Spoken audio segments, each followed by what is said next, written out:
Hello everyone, welcome to CSIR study point. और मैं हूँ रक्षा मिश्रा। आज आपको बताऊंगी कंडीशनल स्पेसिफिकेशन के बारे में। और इसके साथ ही साथ आप मुझे अनअकैडमी प्लस में भी ज्वाइन कर सकते हैं। अनअकैडमी प्लस में मेरी प्रोफाइल में जाके आप मुझे वहाँ पे फॉलो कर सकते हैं। मेरी प्रोफाइल में आपको फ्री कोर्सेज़ के साथ साथ जो भी लाइव क्लासेस होती हैं उनकी रिकॉर्डिंग आपको वहाँ पर मिल जाएगी। ठीक, तो एक मिनट। ठीक, अनअकैडमी प्लस में मैं लाइव क्लासेस लेती हूँ, स्पेशल क्लासेस रहती हैं। तो इस समय जो मेरी स्पेशल क्लासेस चल रही हैं वो है सेल बायोलॉजी के कुछ प्रीवियस ईयर क्वेश्चन हैं जिनको मैं डिस्कस करा रही हूँ। और नवंबर से मेरी फिर से स्पेशल क्लासेस स्टार्ट हो रही हैं जो बिल्कुल फ्री हैं। और उसमें जो मेरा मेन टॉपिक रहेगा उसमें मैं सेल बायोलॉजी का रिविजन कराऊँगी लगातार 1 से लेके 15 तारीख तक, 1 से लेके 11 तक लगातार मेरी स्पेशल क्लासेस रहेंगी। टाइमिंग 2 बजे से रहेगी। बहुत जल्दी मैं उसका लिंक भी शेयर कर दूंगी यहाँ पर, तो आप मुझे उन क्लासेस में ज्वाइन कर सकते हैं। और उसमें मैं सेल बायोलॉजी का रिवीजन कराऊंगी। काफ़ी ज़्यादा इंपॉर्टेंट जो टॉपिक है सेल बायोलॉजी का, जिनसे क्वेश्चन बने हैं, हम लोग उनको डिस्कस करेंगे।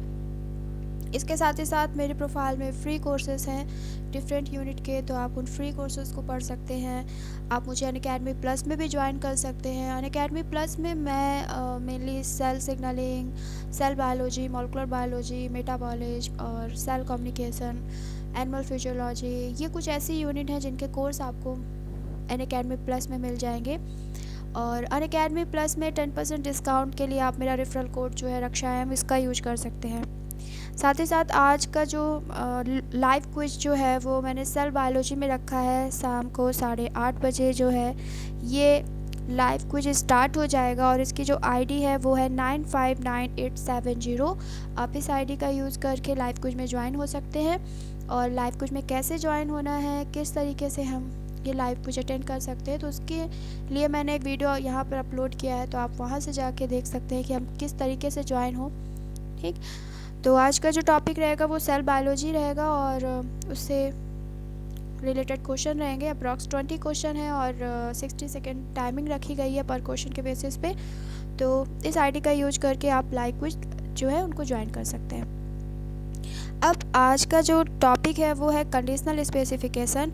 और इस कंडीशनल स्पेसिफिकेशन में क्या होता है, कैसे होता है ये पूरा प्रोसेस, उसको डिस्कस करेंगे। सबसे पहली चीज़ आती है कि कंडीशनल स्पेसिफिकेशन मिलता किस में है, किन में सबसे ज़्यादा देखा जाता है।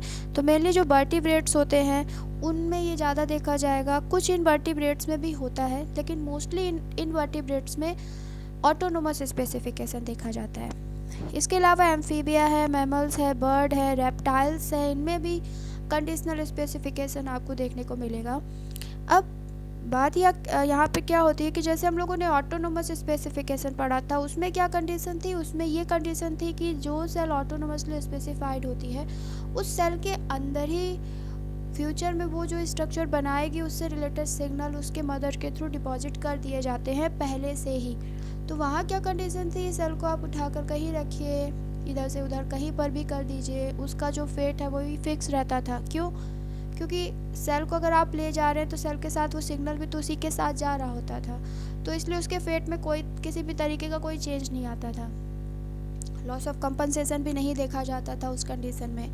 यहाँ क्या कंडीशन होती है, यहाँ ये आता है कि एक सेल जो है उसको जो भी स्ट्रक्चर बनाना है फ्यूचर में, जो भी वो बनाएगी, वो सिग्नल उस सेल के अंदर नहीं होता है, वो सिग्नल उसे बाहर से मिलता है। कोई सेल मान लो ए है तो ये कुछ सिग्नल देगी दूसरी सेल बी को। ठीक, उसके अकॉर्डिंग इसका जो फेट है वो डिटरमाइन होगा। ठीक, उसके अकॉर्डिंग ये जो स्ट्रक्चर है उसको ये बना पाएगी। ठीक है, तो यहाँ पर क्या होता है कि सेल और सेल के बीच का इंटरेक्शन मेन पॉइंट है। यहाँ पर एक सेल दूसरे सेल से इंटरेक्शन करती है, एक सेल दूसरे सेल को सिग्नल देती है, उस सिग्नल के अकॉर्डिंग दूसरी सेल वो स्ट्रक्चर बनाती है। तो यहाँ पे कंडीशन ये हो जाती है कि मान लीजिए कि जैसे मान लो कोई एक ए सेल है और एक बी सेल है। बी सेल को ए ने कुछ सिग्नल दिए तो बी ने उसके अकॉर्डिंग कोई स्ट्रक्चर बना लिया, मान लो मसल्स फॉर्मेशन उसने स्टार्ट कर दिया। अब उसी बी सेल को जो सिग्नल रिसीव कर रही थी उसको आपने एक ऐसे एरिया में रख दिया जहाँ पर एंडोडर्म का फॉर्मेशन चल रहा था। तो वही बी सेल अब वहाँ के अकॉर्डिंग एंडोडर्म बनाने लगेगी। क्यों? क्योंकि वहाँ तो सारे सिग्नल रिलीज किए जा रहे हैं एंडोडर्म फॉर्मेशन से रिलेटेड। तो बी सेल को जो सिग्नल मिल रहे हैं वो कौन से मिलने लगे अब? एंडोडर्म के।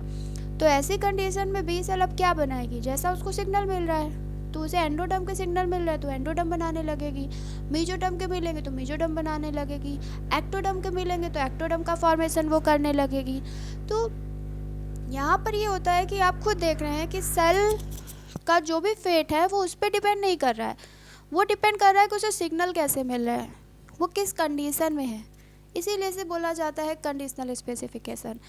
तो यहाँ पर अगर आप बात करें, जैसे हम लोग ने ऑटोनोमस स्पेसिफिकेशन में पोटेंसी की, इन सब चीज़ों के बारे में जाना था, यहाँ पर भी उसी चीज़ के बारे में हम लोग को पढ़ना है। सेल पोटेंसी की बात आती है कि सेल की कितनी पोटेंसी है, वो कहाँ कहाँ तक कितने स्ट्रक्चर बना सकती है। अब नॉर्मली यहाँ पे आप देख रहे हैं कि कोई एक सेल है वो दूसरी सेल को सिग्नल दे रही है, दूसरा जैसा सिग्नल रिसीव कर रही है वैसा वो स्ट्रक्चर बना रही है। किसी और रीजन में रख देंगे तो वो कुछ और सिग्नल रिसीव करती है और कुछ और बनाने लगती है। नॉर्मल फेट उसका कुछ और था, नॉर्मली वो मेसोडर्म बनाती है, ट्रांसप्लांट करने के बाद एंडोडर्म फॉर्मिंग रीजन में रखने के बाद वो एंडोडर्म बनाने लगी, या एक्टोडर्म फॉर्मिंग रीजन में रखा गया तो एक्टोडर्म बनाने लगी। तो आप खुद देख रहे हैं कि जो उसका फेट था मेसोडर्म का वो उससे कहीं ज़्यादा बना रही है। तो ऐसी कंडीशन में यहाँ पर जो प्रोस्पेक्टिव पोटेंसी है, इसमें अगर आप प्रोस्पेक्टिव पोटेंसी देखेंगे तो इस सेल की पोटेंसी उसके फेट से कहीं ज़्यादा है। उसका फेट था मेसोडर्म का, नॉर्मली वो मेसोडर्म बनाती है, लेकिन अगर आप उसकी पोजीशन बदल रहे हैं तो अब उसकी जो पोटेंसी है वो बढ़ती जा रही है, वो उससे कहीं ज़्यादा स्ट्रक्चर बना रही है। जो उसका फेट था मेसोडर्म तक फिक्स था, वो मेसोडर्म तक फिक्स नहीं है, कंडीशन के अकॉर्डिंग वो भी बदलता जा रहा है। तो यहाँ पर जो सेल की पोटेंसी होती है वो किस पे डिपेंड करती है, यहाँ पर जो पोटेंसी है वो फेट से ज़्यादा है। ठीक, दूसरी चीज़ आती है डेवलपमेंट का पैटर्न कैसा होता है। तो डेवलपमेंट के पैटर्न में यहाँ पर अगर आप देखेंगे तो इसमें रेगुलेटिव डेवलपमेंट इसे कहा जाता है, मतलब आप जो डेवलपमेंट है उसको आप रेगुलेट कर सकते हैं। ठीक, साथ ही साथ लॉस कंपनसेशन प्रेजेंट होता है कि कोई एक एम्ब्रियो था, उसमें आपने आई फॉर्मिंग सेल को हटा दिया, ठीक, उसको हटाने के बाद क्या आपने उस सेल को हटा दिया, तो जब नॉर्मल डेवलपमेंट आगे जब आपने प्रोसीड किया तो आप देखते हैं कि जो भी इंडिविजुअल बना वो बिल्कुल नॉर्मल बना। क्यों? क्योंकि कंडीशनल स्पेसिफिकेशन में सेल को सिग्नल मिल रहे थे आई फॉर्मेशन के। अब मान लीजिए वो सेल वहाँ से हटा दी गई, पर उसके पास की जो सेल है वो सिग्नल को रिसीव कर लेंगी, और जब वो सिग्नल को रिसीव कर लेंगी तो वो आई फॉर्मेशन कर देंगी। तो यहाँ पर कंपनसेशन हो जाता है, लेकिन ऑटोनोमस में नहीं होता, क्योंकि ऑटोनोमस में अगर आप आई फॉर्मिंग सेल को हटाते हैं तो सेल के साथ वो सिग्नल भी चला जाता है जो कि आई फॉर्मेशन के लिए ज़रूरी था, तो इसलिए वहाँ पे कंपनसेशन नहीं हो पाता। लेकिन यहाँ कंपनसेशन हो जाता है क्योंकि सिग्नल बाहर से आ रहे हैं, ना कि उस सेल के पास है।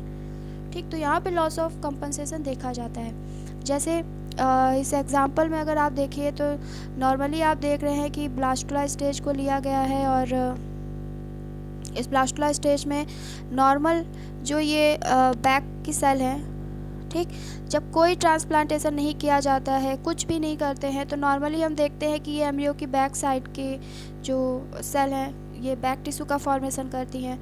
फिर दूसरी तरफ जब आपने यहाँ पे ट्रांसप्लांटेशन एक्सपेरिमेंट किया, इन्हीं नॉर्मल बैक सेल को उठाकर आपने जो वैली रीजन था वहाँ पे ट्रांसप्लांट किया, तो अब यही सेल जो कि बैक सेल बनाती थी नॉर्मली, ट्रांसप्लांट करने के बाद अब ये क्या बनाने लगी है, बैली रीजन का फॉर्मेशन करने लगी। ये बैली टिश्यू की तरफ आपको देखने को मिल रही है। क्यों ऐसा हो रहा है? क्योंकि ये जो बैक सेल हैं इन्हें बैक सेल बनानी है, पर ये सिग्नल इन्हें बाहर से दिया जा रहा था।